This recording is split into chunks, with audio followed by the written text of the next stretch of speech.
Hello friends, स्वागत आपका मेरे इस यूट्यूब चैनल पर स्टडी विद निशा। आज हम पढ़ेंगे पोल साइंस, 12th की पोल साइंस। और पोल साइंस का चैप्टर नंबर है हमारा 1 और इसका पार्ट 3 है।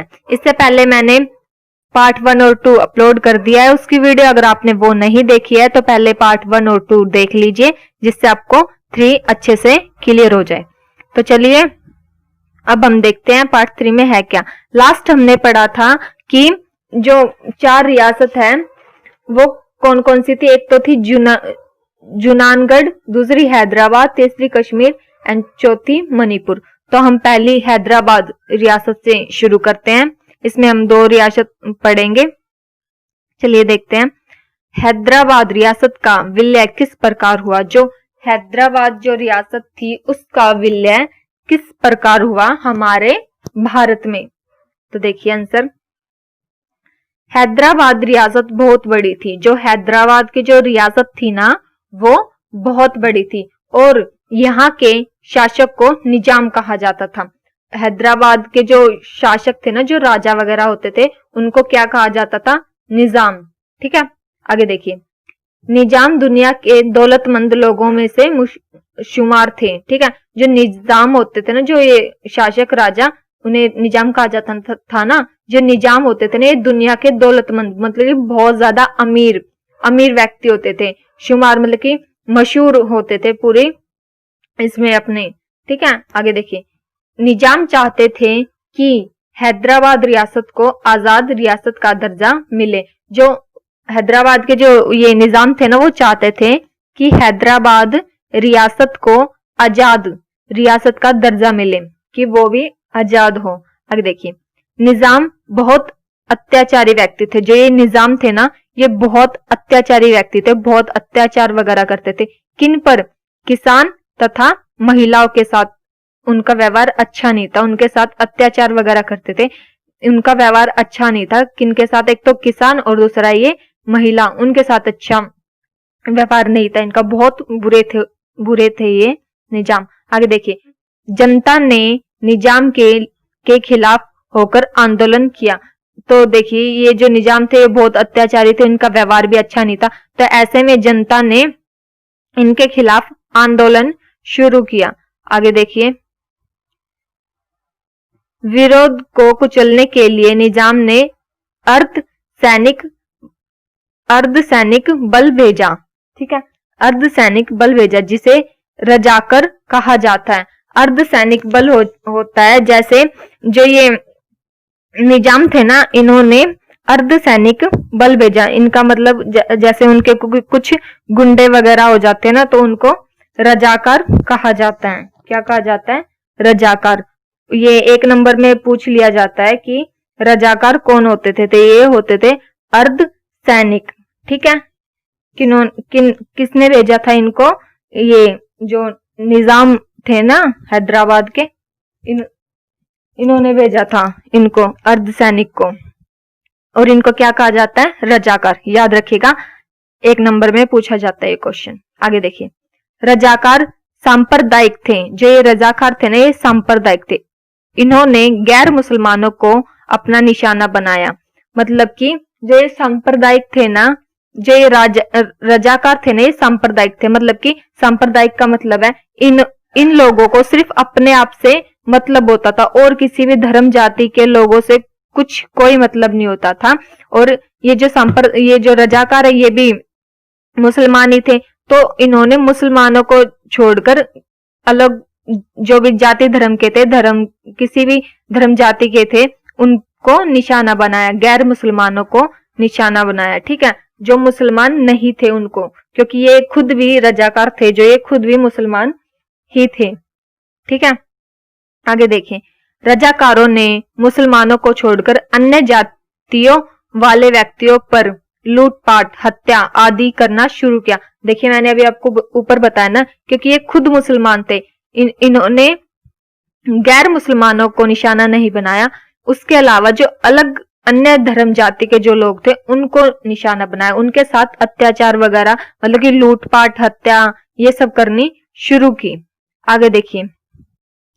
सितंबर 1948 में भारत की सेना ने इन पर हमला किया। सितंबर 1948 में जो भारत की जो सेना है ना, हमारे भारत की जो सेना है, उन्होंने इन रजाकारों पर हमला किया। कई दिनों तक युद्ध चला, ठीक है।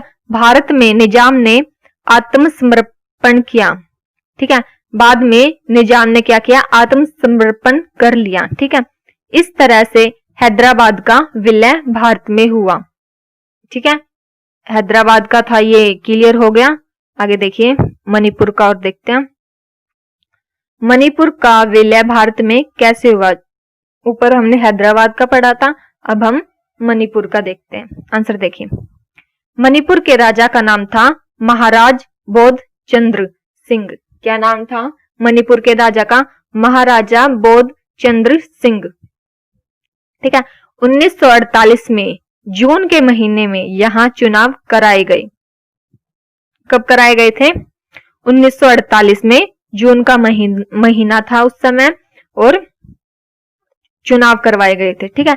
इस चुनाव के बाद मणिपुर में संवैधानिक राज्यतंत्र कायम हुआ, ठीक है। इस चुनाव के बाद मणिपुर में संवैधानिक जो राजतंत्र वो कायम हो चुका था इस चुनाव के दौरान, ठीक है। इस चुनाव के बाद आगे देखिए, मणिपुर भारत में सबसे पहले ऐसा राज्य है जहां पर सार्वभौमिक वयस्क मताधिकारी अपनाया गया था। सबसे पहले भारत में ऐसा है ये मणिपुर, जहां सबसे पहले सार्वभौमिक मताधिकारी अपनाया गया था। अब सार्वभौमिक क्या होता है? जैसे कि देख लो, कोई भी धर्म जाति का व्यक्ति है, कहीं का भी है, अगर उसने अपनी आयु 18 वर्ष कर लिया है, उससे ऊपर हो गया, तो उनको मत देने का अधिकार है। तो ये सबसे पहले मणिपुर में अपनाया गया था कि कोई भी व्यक्ति, चाहे वो किसी भी धर्म जाति का हो, अब उसने अपनी 18 वर्ष की आयु पूरी कर ली है तो उसको मत देने का अधिकार है चुनाव में, ठीक है। ये सबसे पहले मणिपुर में अपनाया गया था ये, ठीक है, सार्वभौमिक वयस्क मताधिकार। आगे देखिए, मणिपुर के राजा ने आजादी के कुछ दिन पहले ही भारत के साथ विलय के लिए एक सहमति पत्र पर हस्ताक्षर किए। जो मणिपुर के राजा थे, उन्होंने आजादी होने से कुछ दिन पहले ही भारत के साथ विलय के लिए, मतलब कि भारत में शामिल होने के लिए जो सहमति पत्र है उस पर हस्ताक्षर कर दिए। जैसे अभी मैंने आपको ऊपर बताया था ना कि हैदराबाद वाले जो निजाम थे उन्होंने भी कुछ ऐसा ही किया था, मैंने बताया था, हस्ताक्षर किए थे रजवाड़ों ने भारत में शामिल होने के लिए, ठीक है। तो सेम इन्होंने भी ऐसा ही किया। आगे देखिए, इसके बदले में उन्हें कहा गया कि तुम्हारे जो आंतरिक अधिकार हैं वो तुम्हारे बरकरार रहेंगे। इसके बदले इनको, मणिपुर वालों को कहा गया कि जो तुम्हारे ये जो आंतरिक जो भी अधिकार है तुम्हारे, वो तुम्हारे ऐसे ही रहेंगे, बरकरार रहेंगे तुम्हारे जो भी ये अधिकार हैं, ठीक है। आगे देखिए, मणिपुर की संविधान सभा ने कहा कि बिना उसके सलाह मशवरे के राजा पर दबाव बनाकर उन्हें भारत में शामिल करने के लिए राजी किया गया। जो मणिपुर की जो विधानसभा है ना, उन्होंने कहा कि बिना सलाह मशवरे के जो वहां के राजा थे ना, उनको भारत में शामिल करने के लिए राजी कर लिया गया। यहाँ इनकी मणिपुर की विधानसभा ने कहा ऐसा कि सलाह मशवरा तो करा नहीं, और हमारे जो ये राजा थे इनको भारत में शामिल कर लिया गया। विधानसभा ने कहा ऐसा। आगे देखिए, मणिपुर की कांग्रेस चाहती थी, जो मणिपुर की जो कांग्रेस सरकार है ना, वो चाहती थी कि इसका विलय भारत में हो, लेकिन अन्य पार्टियां ऐसा नहीं चाहती थी। जो मणिपुर की कांग्रेस सरकार है वो तो चाहती थी कि भारत में हो इसका विलय, लेकिन अन्य जो पार्टियां हैं वो ऐसा बिल्कुल भी नहीं चाहती थी। आगे देखिए, भारत सरकार इसे भारत में शामिल करने में सफल हुई। जो भारत सरकार है वो इसको भारत में शामिल करने में सफल हुई, लेकिन यहाँ की जो जनता है ना, वो भी इस बात पर क्रोध और नाराजगी लिए हुए है। मतलब कि भारत सरकार ने तो इसे भारत में शामिल कर लिया, लेकिन जो यहाँ की जो जनता है ना, वो अभी भी इनसे गुस्से में है, क्रोध में है, नाराज है कि हमें यहाँ पे शामिल कर लिया गया, हम बिना सलाह मशवरे के। ठीक है, हमारे जो ये राजा थे इनके साथ सलाह मशवरा तो करा नहीं और इनको ऐसे भारत में शामिल कर लिया गया। तो जो वहां की जो ये जनता थी ना, ये बहुत क्रोध और नाराज थे भारत वालों से। आगे देखिए, नेक्स्ट टॉपिक हमारा राज्यों का पुनर्गठन किस प्रकार हुआ। जो ये राज्य थे ना, इनका पुनर्गठन था वो किस प्रकार हुआ। देखिए, 1920 में कांग्रेस का नागपुर अधिवेशन हुआ और उसमें इस बात को मान लिया गया कि आजादी के बाद राज्यों का पुनर्गठन भाषा के आधार पर होगा। जो राज्यों का पुनर्गठन है ना, वो किस आधार पर होगा, भाषा के आधार पर। आगे देखिए, आजादी और बंटवारे के बाद देश के हालात ऐसे हुए कि नेताओं को यह चिंता हुई कि अगर भाषा के आधार पर राज्य बनाए गए तो कहीं देश टूट ना जाए। मतलब कि अब इतनी बड़ी जनसंख्या है, अगर किसी एक की बात मानकर भाषा के आधार पर कोई एक राज्य बना दिया जाए तो और भी बाकी के लोग इस पे ये बोलेंगे कि हमारा भी भाषा के आधार पर अलग राज्य बनाओ। तो जो वहां के जो नेता वगैरह थे ना, उनको चिंता हुई इस बात पर कि कहीं हमारा देश टूट ना जाए। हम भाषा के आधार पर बना तो देंगे राज्य, लेकिन किस किस का बनाएंगे, इतनी बड़ी जनसंख्या, इतने सारे लोग, किस किस का बनाएंगे। तो उनको नेताओं को इस बात पर चिंता हुई। आगे देखिए,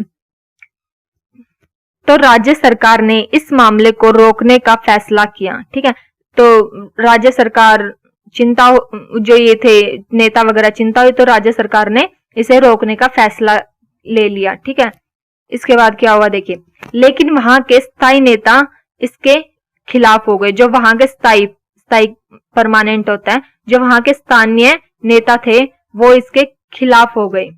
आगे देखिए, मद्रास में समस्या ने रंग दिखाने शुरू कर दिए। देखिए, वहां के कुछ लोग थे जो तेलुगु भाषा बोलते थे। जो तेलुगु भाषा बोलते थे उन्होंने अपने लिए अलग राज्य बनवाने की मांग की, आंध्र प्रदेश की। हमारे लिए आंध्र प्रदेश नाम का एक राज्य बना दो।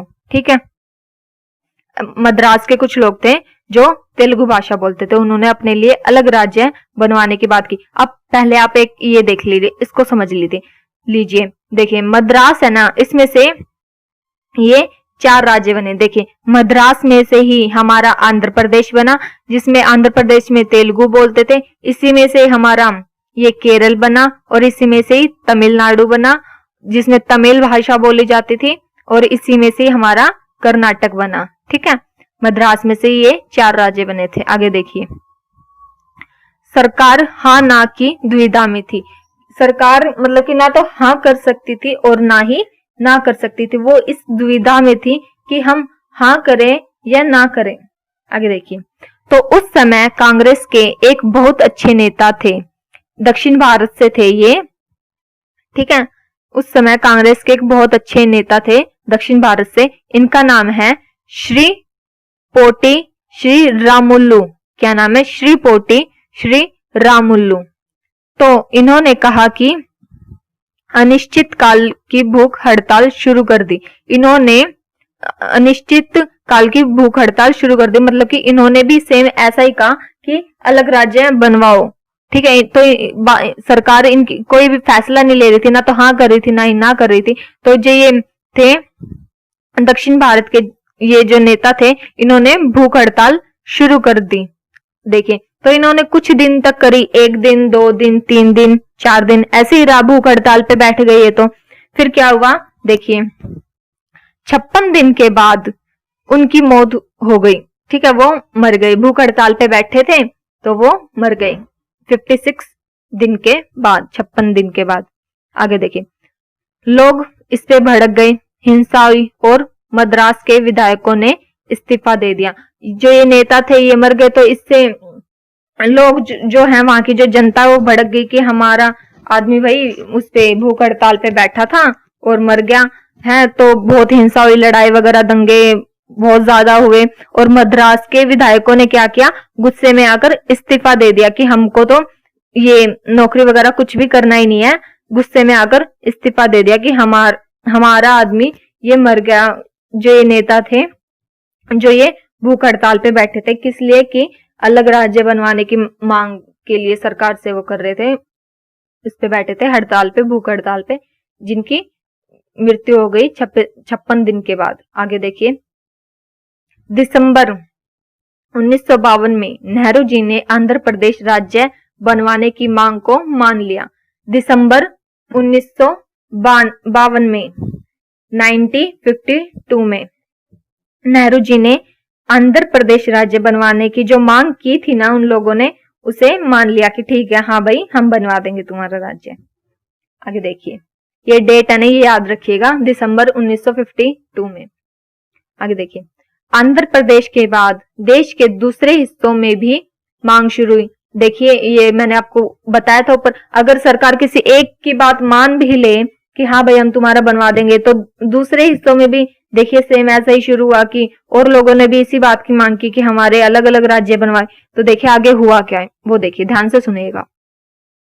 आंध्र प्रदेश के बाद देश के दूसरे हिस्सों में भी यही मांग हुई कि हमारे भी अलग राज्य बनवाओ। तो राज्य सरकार ने क्या किया देखिए, तो इससे मजबूर होकर 1953 में, देखिए, तो इससे मजबूर होकर 1953 में 1953 में राज्य पुनर्गठन आयोग बनवा दिया गया कि हम राज्य पुनर्गठन आयोग बनवा देते हैं। अब भाई इसी का काम है, जो करेगा, ये फैसला लेगा जो करना है। तो 1953 में ये राज्य पुनर्गठन आयोग जो है ये बनवा दिया गया। कब बनवा दिया गया? 1953 में। ये सन याद रखिएगा आप। आगे देखिए, जो ये राज्य पुनर्गठन था, इसका काम क्या था, काम क्या करते थे? देखिए, पहला एक तो राज्य का सीमांकन करना, कि राज्य का सीमांकन करना कि किस राज्य में कौन कौन कितने लोग हैं, क्या भाषाएं बोली जाती हैं, किसको किस राज्य में डालना है। तो जो सीमांक, एक तो ये काम करता था राज्य पुनर्गठन आयोग, एक तो ये काम करता राज्यों का सीमांकन करना। दूसरा देखिए, मतलब कि भाषा के आधार पर किसी को अलग अलग राज्यों में कर दिया, तो ये बात मान ली, राज्य पुनर्गठन ने ये बात मान ली। देखिए, इसे मान लिया कि भाषा के आधार पर राज्यों का निर्माण होना चाहिए। जो राज्य पुनर्गठन आयोग है, इसने भी यह बात मान ली कि ठीक है भाई, भाषा के आधार पर राज्यों का निर्माण होना चाहिए। आगे देखिए, 1956 में 1956 में राज्य पुनर्गठन अधिनियम पास हो गया। देखिए, ठीक 3 साल बाद 1953 में ये बनाया गया था, ठीक है, ठीक 3 साल बाद ये अधिनियम जो है वो पास हो गया, मतलब कि इस पे कानूनी अधिकार हो गया, ये पास हो चुका था। आगे देखिए, उस समय जो थे 14 राज्य थे और 6 केंद्र शासित प्रदेश थे। कितने थे? 14 राज्य और 6 केंद्र शासित प्रदेश। लेकिन आज प्रेजेंट में 28 राज्य तथा 8 केंद्र शासित प्रदेश हैं। देखिए, यहाँ मुझसे लिखने में थोड़ी मिस्टेक हो गई है, तो प्लीज आप ठीक कर लीजिएगा। 28 राज्य और 8 ही केंद्र शासित प्रदेश हैं। तो देखिए, ये मैंने एक टेबल बनाया हुआ है, ध्यान से समझिएगा इसको। देखिए, जो हमारा बंबई था, उस समय बंबई, मुंबई, ये सब कहा जाता था, बंबई, मुंबई। देखिए, ये बना था 1960 में। कब बना था? 1960 में बना था। तो बंबई से ही हमारा ये गुजरात बना, इसी से ही, और इसी से ही हमारा महाराष्ट्र बना। गुजरात में गुजराती भाषा बोली जाती थी और महाराष्ट्र में कौन सी? मराठी भाषा बोली जाती थी।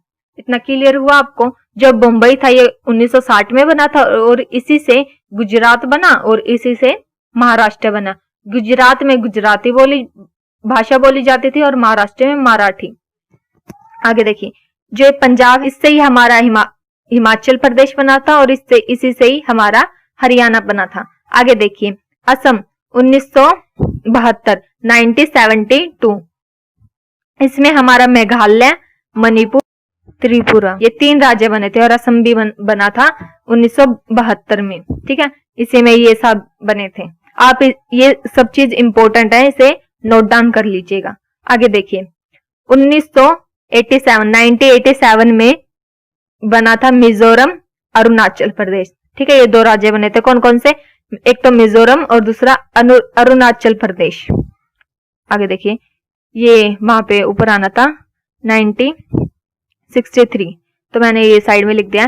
तो 1963 में हमारा नागालैंड बना था।